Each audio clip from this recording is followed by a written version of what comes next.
What's up, Duelists? MD here, and today it is here, the new starter deck CodeBreaker.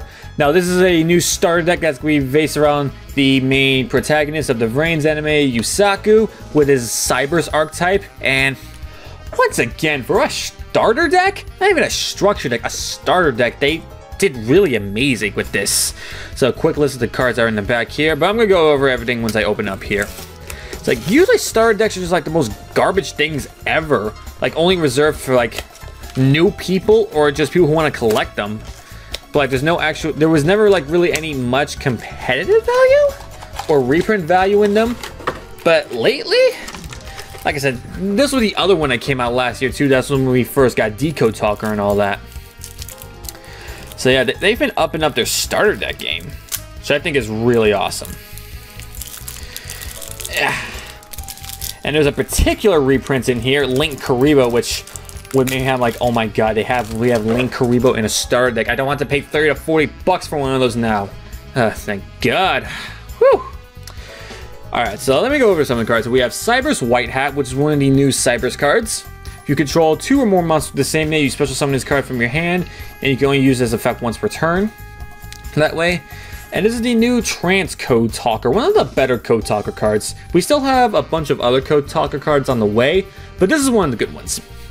So when he's co-linked, this card's co-linked, and its co-linked monsters gain 500 attack. Also, your opponent can't target any of them with card effects, which is pretty crazy. You can also target a linked or lower Cyber's Link monster in your graveyard, except for a Trance Code Talker. Special summon to a zone this card points to.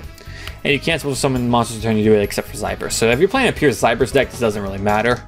But yeah, and some decks other than Cyber's can actually utilize this. Like, it's almost like a slight reborn effect, which is pretty cool. Pretty cool. Alright, we also have Widget Kid, one of the new Cyber's cards. Here, along with the other two. So when you normal summon him, you can special summon a Cyber's monster from your hand defense. And you can only use this effect once per turn. So any Cyber's monster in your hand, you can special summon with this, which is really good. This is like one of the cards we were really needing. Alright, we have Sidenet Recovery, another new card here. If a Link monster you control is destroyed by battle, or an opponent's card effect, you can target one monster in your graveyard except the Link monster, special summon in defense, and you can only use this in effect of Cyber Recovery once per turn. It's not a terrible card. It's one of those alright cards. That's kind of what Cyber's is in general. It's just kind of like an alright archetype, but I'll tell you guys right now, Cyber's, they are just one teeny little push away from being a top tier deck.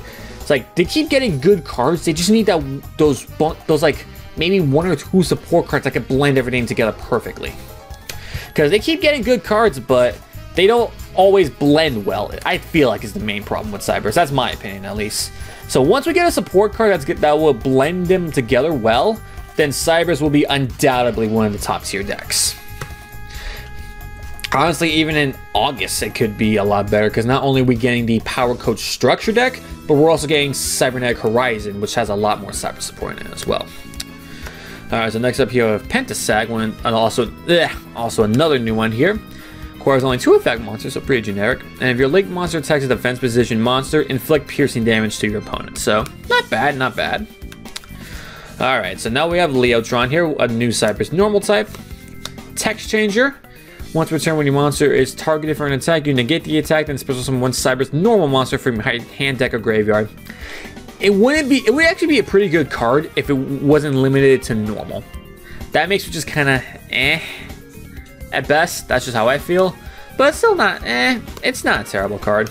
Of course, we have Bitron that we've had before. We've had Ram Clouder, Link Slayer, Backup Secretary, Launch Commander, Client. I'm pretty sure we've had this one before. Bit Trooper, Flamel Guard, Beast King Barbardos, Cyber Dragon. We had this in the last starter deck too. Xarion Universe. This one I'm pretty sure we didn't have last time. It was one Mango War. I think we had this one. Marshmallow, Ryuko, Battle Fader, Swift Scarecrow, Signet Universe, Scapegoat, nice. Monster Reborn. These two are pretty nice reprints to have as well. It's just, especially now since these are like some of the most important spell cards in the game, and the only way to get them before was to do like really old sets, and you just had to get lucky to either have kept those cards or buy them from your local card store if they had any. They were never really expensive, they were just hard to find. Darkhold, never a bad reprint. MST, 50-50. Book of Moon, United We Stand, typical stuff. Card Trader, Fair and Mighty, Ego Boost, Supply Squad, Signet Regression. I think this is a new trap. You're supposed to summon a Link monster, target one card on the field, destroy it, then draw a card. So, it doesn't sound terrible, but it's a trap, so it's a little slow. Shadow Spell, Call to Hudson, Mirror Force, Torrential Tribute, Bottomless Trap Hole, typical stuff. Zero Gravity, Compulsory Evacuation Device. Alright, and we also have some cool stuff here. We have Decode Talker in a common instead of an ultra, but that's okay. Link Spider in a common instead of a super. And this is probably the most hyped thing in this star deck. It is Link Karibo, because before this was a V-Jump promo that, like I said, it was at least 30 to 40 bucks. And this is like one of the most important Link cards in the game right now. So the fact that we have this in a starter deck available to everybody for 10 bucks, it's amazing. Amazing, amazing. Now everyone can get their hands on this card that is needed. Like, even if you're not playing a Link spamming deck, so many decks need this card. And now we have it in a much more affordable light. To me, that's just well done, Konami. Well done on this one.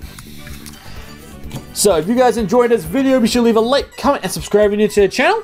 And this has been Magician's Descendants. Catch you Duelists later, and you all have a fantastic day.